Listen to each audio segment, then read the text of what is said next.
Think you've seen everything about Michael Jordan? Well, this story is going to change your mind because what he did, away from the cameras, without fame or fanfare, was simply unbelievable. In a world where so many idols forget those who stood by them behind the scenes, Jordan did the opposite and left even the most skeptical people speechless. When he found an old right-hand man living on the streets, wrapped in dirty blankets and ignored by society, he made a move that can't be learned on the court, but comes straight from the soul. And the most impressive part? He told no one. No posts, no buzz. He just acted. The result? A transformation so human, so surprising, it feels like a movie, but it's real. This story has pain, injustice, redemption, and a life lesson that will make you rethink who you've left behind. But be ready, because the way this journey ends will hit you right in the heart. Oh, and if you enjoy stories that truly inspire, go ahead and subscribe to the channel now. You won't want to miss what's coming next. Chicago was cold that autumn afternoon, with the cutting wind whistling around the corners and the gray sky hanging like a heavy sheet over the city. Michael Jordan was walking alone, hood up, trying to stay unnoticed. It wasn't unusual for him to wander through the city that had marked his story so deeply. But that day, something felt different.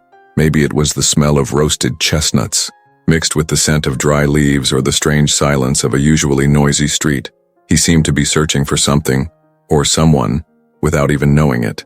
That's when, as he passed by a downtown subway station, Jordan saw something that made him stop immediately. Lying between newspapers and filthy blankets curled up against the cold and the world was a man who, at first glance, looked like just another invisible soul in the big city. But something about that face, though worn down, struck a deep memory. Michael squinted. No, it couldn't be. But it was. It was Leonard, his former bodyguard, the same man who, for years, had been by his side behind the scenes of his legendary career, the one who watched over his private outings, protected his family, and often advised him like an older brother. There he was now, forgotten, defeated, invisible to everyone, except Michael. Time seemed to stop for a few seconds. A memory flooded his mind. Leonard, standing tall, pushing back overexcited fans with just a stern look. Now, that look was gone. Without a second thought, Jordan approached slowly. His heart raced as if he were about to walk into a championship final.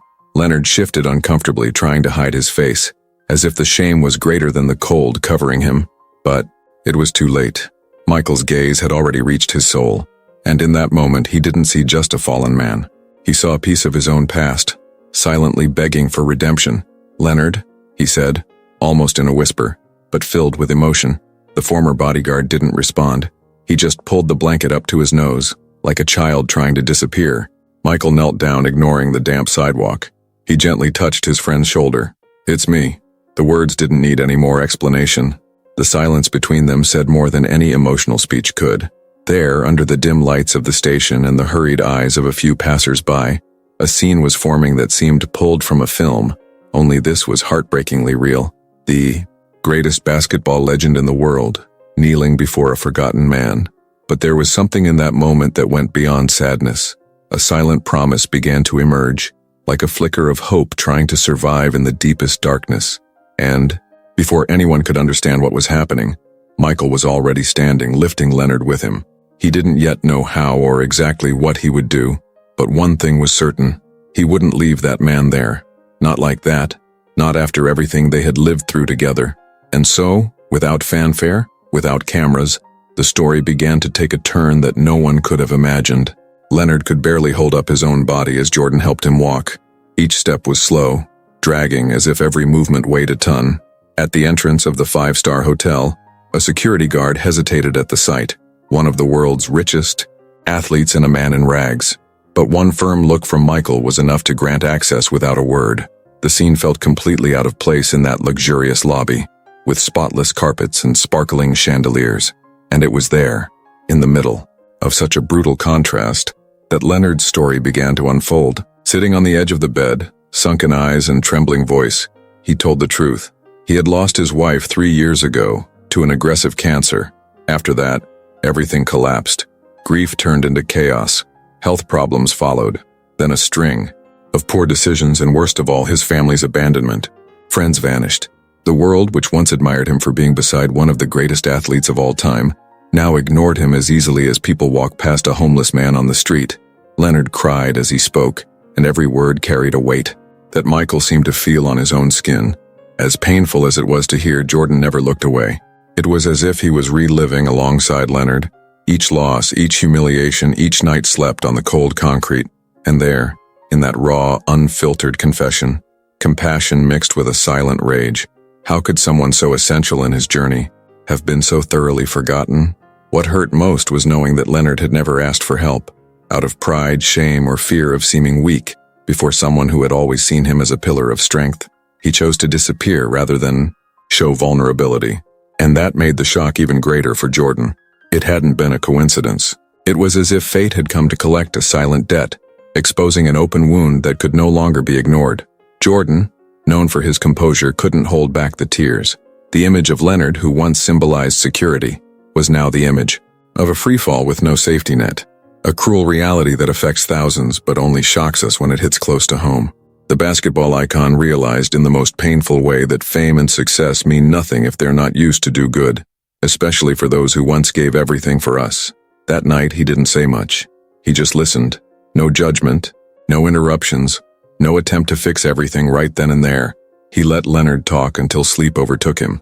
And when he finally fell asleep, exhausted like a child after a hard day, Michael got up, looked out the window, and stood there for a long time in silence. The city still pulsed below, indifferent to the drama unfolding just a few floors above the ground. But something inside him had changed. What started as an unexpected encounter had now become a personal mission. That story would not end in tragedy, not while he had the power to rewrite it. And what would come next would show just how far loyalty can go when it runs deep. The next day, before the sun had even risen, Michael was already on the move. The image of Leonard on the subway floor wouldn't leave his mind. It felt like an open wound, throbbing with every memory. He knew it wasn't enough to offer a hotel room or a hot meal. That would be nothing more than temporary relief. What Leonard needed was a real chance to start over, with dignity, with structure, with purpose. Without drawing attention, without calling PR teams or posting a single word on social media, Jordan began to build a plan. Quietly, he reached out to doctors, therapists, and old contacts. Within hours, he had arranged a full medical evaluation, psychological support, and an appointment with one of the country's top rehabilitation specialists. And that was just the beginning. He wasn't looking to do charity.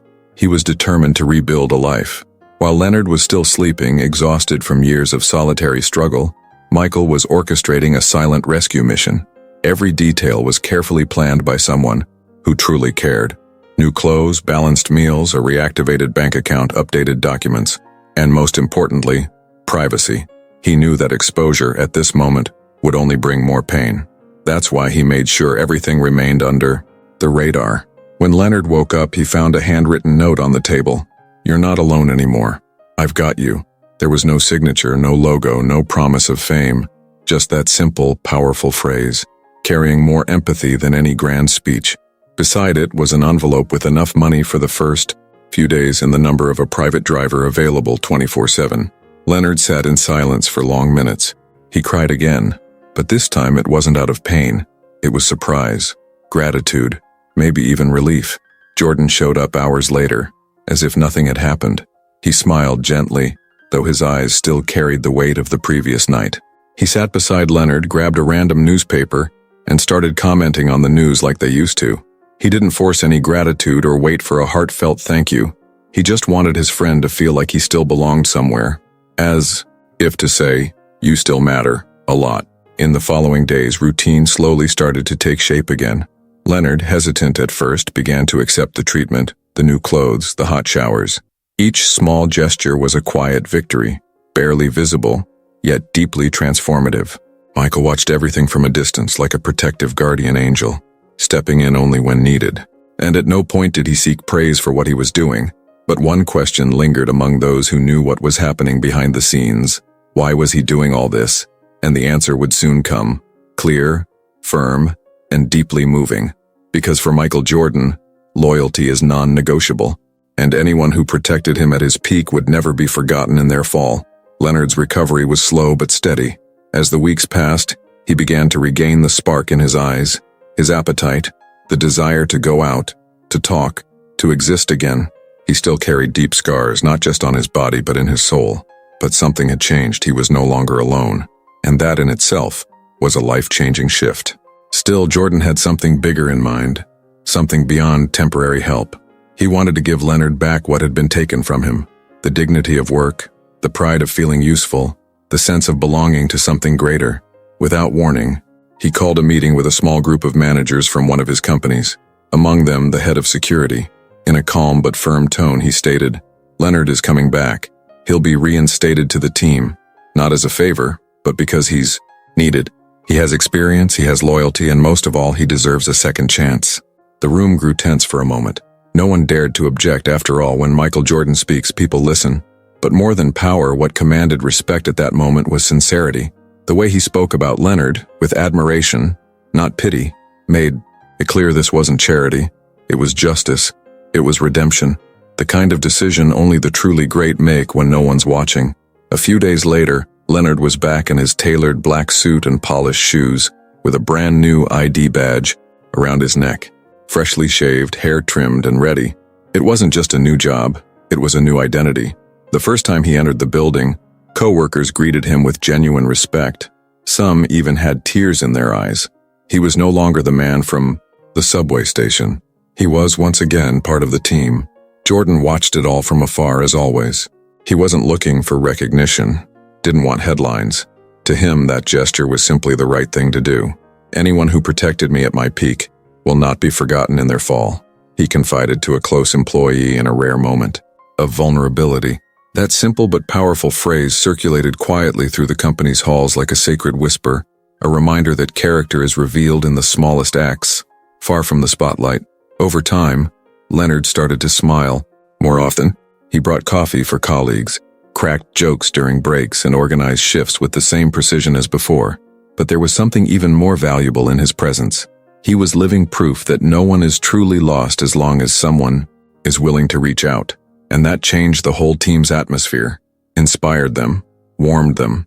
Jordan knew the world could be cruel to those who fall, and for that very reason, he chose to be the opposite, to be the one who lifts, who rebuilds, who honors. And that quiet yet powerful posture revealed a side of him few had ever seen. The side of someone who understands that true champions aren't measured just by titles, but by the lives they help restore, even when no one's clapping. Leonard's story quietly spread among employees, close family members, and old acquaintances. It didn't hit the newspapers, nor did it go viral on social media, at least not at first. But behind the scenes, those who knew were deeply moved. There was something profoundly human about Michael's gesture, something that went beyond sports, fame, or wealth. It was a living reminder that behind the legend there was a man with memory and heart. Those who knew Leonard during the glory days understood that he wasn't just a bodyguard, he was an advisor, a friend, a confidant. He knew when to speak, when to stay quiet, when to step in. And when Jordan decided to lift him back up, it wasn't out of nostalgia. It was because he recognized that part of his own success was tied to that quiet figure who had protected him for years. Above all, it was a tribute to loyalty. Employees at the company noted that Jordan had become more introspective since the reunion, not out of sadness but reflection. He would often stand by the office window for long minutes, looking out over the city. It was as if he now saw more clearly what truly mattered. The past took on new meaning, and the present, a renewed purpose. Leonard, for his part, made a point of telling everyone that this wasn't about getting a second chance. It was a mission. "I came back to prove I was worth the trust," he'd say, with the voice of someone who understands the value of opportunity. His attitude inspired not only the younger team members but even seasoned executives who saw in him a living example of resilience, humility, and gratitude. And so, the story became a quiet, yet powerful lesson. It showed that no fall is final, when there is memory, empathy, and courage. That true help isn't about ego, but about honor.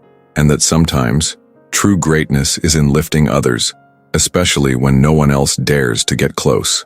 In the company's hallways, a phrase began to circulate, written on a whiteboard by one of the employees. "Here, those with a story have a place."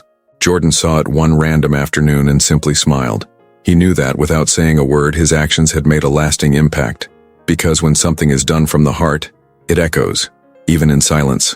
And so Leonard's story didn't end as an urban tragedy, but as a powerful reminder that there's still room in this fast, indifferent world for actions that truly transform. And what came next? Well, it would prove that Jordan hadn't just rescued a man. In a way, he had also rescued himself.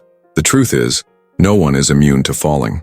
Life has a cruel way of testing even the strongest among us. But what separates the great from the truly legendary is how they treat those who have fallen. Jordan could have walked past. He could have pretended not to see, but he chose to stop, to listen, and to act. And that changes everything. How many times have we ignored someone who needed help? How many people have crossed our path, given everything for us, and now don't even get a, "How are you?"